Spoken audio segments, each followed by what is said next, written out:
This year marks the 25th anniversary of the Americans with Disabilities Act passage. It's an important civil rights law enacted by the U.S. Congress in 1990 prohibiting discrimination based on disability. The ADA also requires covered employers to provide reasonable accommodations to employees with disabilities and imposes accessibility requirements on public accommodations. On Wednesday, July 22nd, Boston will host a special celebration to commemorate this important milestone as the Boston Common comes alive with a festive march, performers, speakers, and tons of family-friendly activities right in the heart of Boston. To formally invite all of you watching to come on down, we're now joined by the Commissioner of the Commission for Persons with Disabilities for the City of Boston, Kristen McCosh. Kristen, welcome to Urban Update. Thanks for coming in. Thank you for inviting me. Right, well, let's begin by giving our viewers some sort of information and history about how this law came into effect 25 years ago. Well, it was really the result of a lot of years of advocacy on behalf of disability advocates.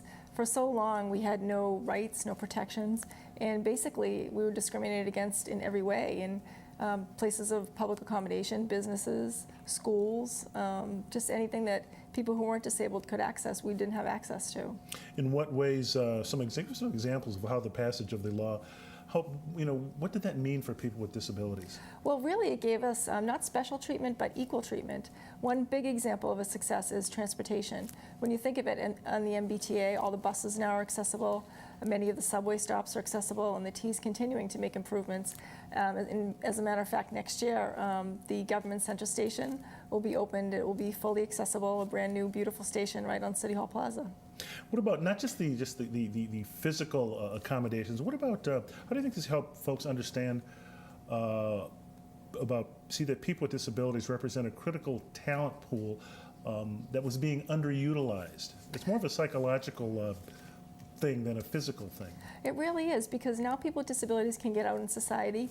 If we have access to schools and education, that means access to jobs, access to living independently in the community, owning a home, and economic freedom. So when you have a whole group of people who were previously unable to access these things, now welcome in society and able to get around through transportation, then we're just as viable as everybody else.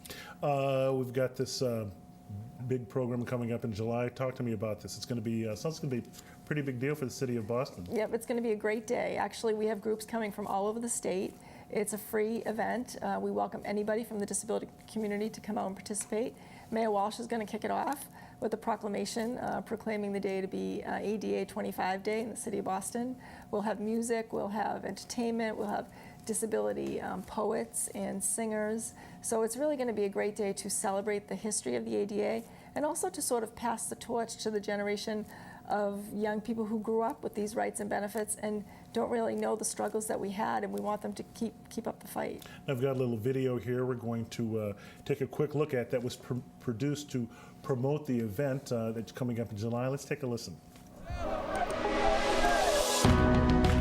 Join us in celebrating the 25th anniversary of one of the most transformative civil rights laws in U.S. history, the Americans with Disabilities Act.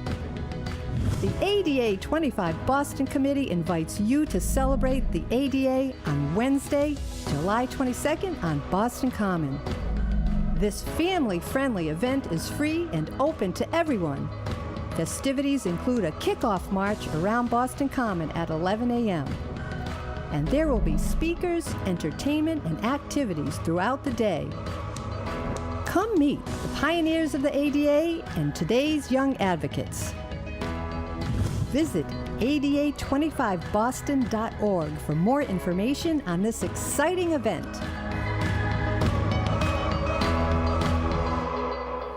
Well, Kristen, it looks like that's going to be a great day. Yes, we're really excited, and we can't emphasize enough, we'd like everyone to come out. Even if you're not part of the disability community, come on out and see what it's about. Now, in your capacity as Commissioner of the Office of Persons with Disabilities in Boston, what are some of the issues that need to be worked on, the issues that you see every day? Well, things we still work on are things like access to sidewalks, curb cuts, making sure that we maintain a smooth path of travel so people can get around the city. We work closely with the MBTA. Snow removal is always a big issue in the city, making sure people can get out and about after a snowstorm.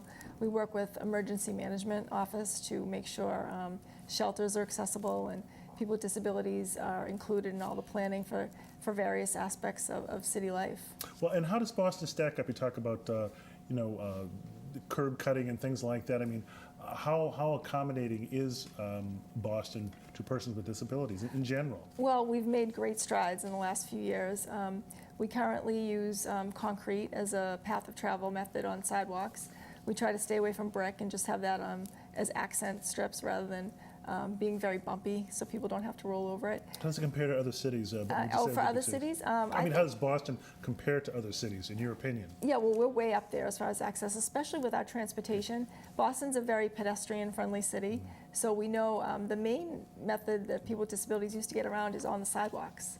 So we're way up there.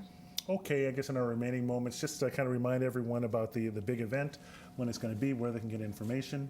Yep, it's going to be on the Boston Common, Wednesday, July 22nd from 11 to 3, and they can go to www.adaboston25.org. Sounds like it's going to be a lot of fun.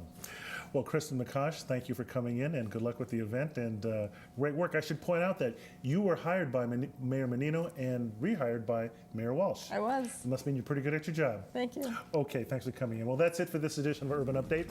From all of us here at Urban Update, I'm Byron Barnett. Have a great Sunday, everyone.